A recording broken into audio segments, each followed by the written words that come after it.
Your personal leadership is vital to advancing a secure, prosperous, and sovereign Asia-Pacific. I want to thank you, Mr. President, thank you both for your shared vision that includes leading with courage and determination.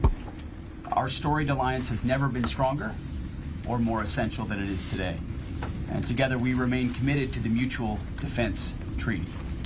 And this pact extends to armed attacks on our armed forces, aircraft, or public vessels, including our Coast Guards, anywhere in the Pacific, including the South China Sea. As I emphasized at Shangri-La, the Asia-Pacific is our priority theater, and the United States is committed to achieving peace through strength and willing to work with all nations who share this desire in the region. We do not seek confrontation, but we are and will be ready and resolute. We're proud to support our mutual economic vitality, including your efforts to modernize your armed forces and collective defense. And since our last meeting in Manila, during my first trip to the Asia Pacific in March, our teams have made remarkable strides. Under President Trump and your leadership, Mr. President, we've made rapid progress enhancing real deterrence and upholding a free and open Asia Pacific through deepening our interoperability and expanding joint exercises, including the largest and most sophisticated exercise Balikatan ever conducted, as well as the Philippines' historic participation in Talisman Sabre in Australia. We're also deploying new cutting-edge missiles and unmanned systems and revitalizing our defense industrial bases. Together, we must forge a strong shield of real deterrence for peace, ensuring the long-term security and prosperity for our nations. So I look forward to our discussion today and your meeting with President Trump tomorrow. Welcome, Mr. President. Thank you, Mr. Secretary.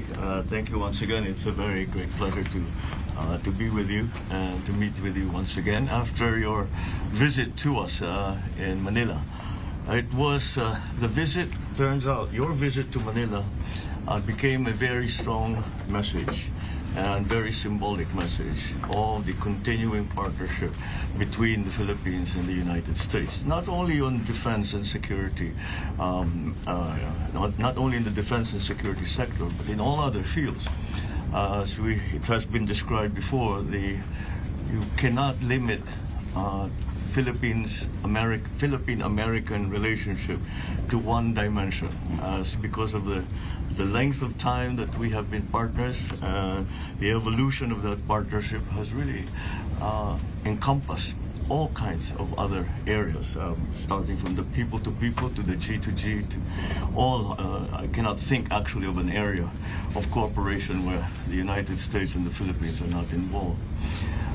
Since it was an important symbol, your visit was an important symbol and sent a very clear message about our continuing partnership and our continuing understanding of the Mutual Defense Treaty. The Mutual Defense Treaty, the United States is our only treaty partner, and the Mutual Defense Treaty continues to be the cornerstone of that relationship, especially when it comes to defense and security cooperation. But we must continue to be in discussion. We must continue to evolve that relationship as the circumstances, the context in which we operate has evolved. And I think that we have done a great deal in that regard. Since your visit, we have come to many agreements. We again have reaffirmed our Mutual Defense Treaty and the importance that both countries, the United States and the Philippines, regard that treaty. And the joint exercises that we have had, they have been extremely useful. And I'm very, very happy to note that the feedback that we get from our own military has been very good. And when I see the officers who were involved and I speak to the men and women who were involved, and I say it was extremely useful. And essentially, we've achieved our purpose because they say they have learned a lot. about how to operate together, not only with American forces, but also with, as you mentioned, forces around the Asia Pacific and down to Australia and even to Canada and all of the other countries that have been involved. So it has been a good development, and I thank yourself and the United States government and President Trump for the continuing support that we feel and that we need in the face of the threats that our country is facing. So I am very happy and the continuing support that you have given us in terms of the modernization of our armed forces.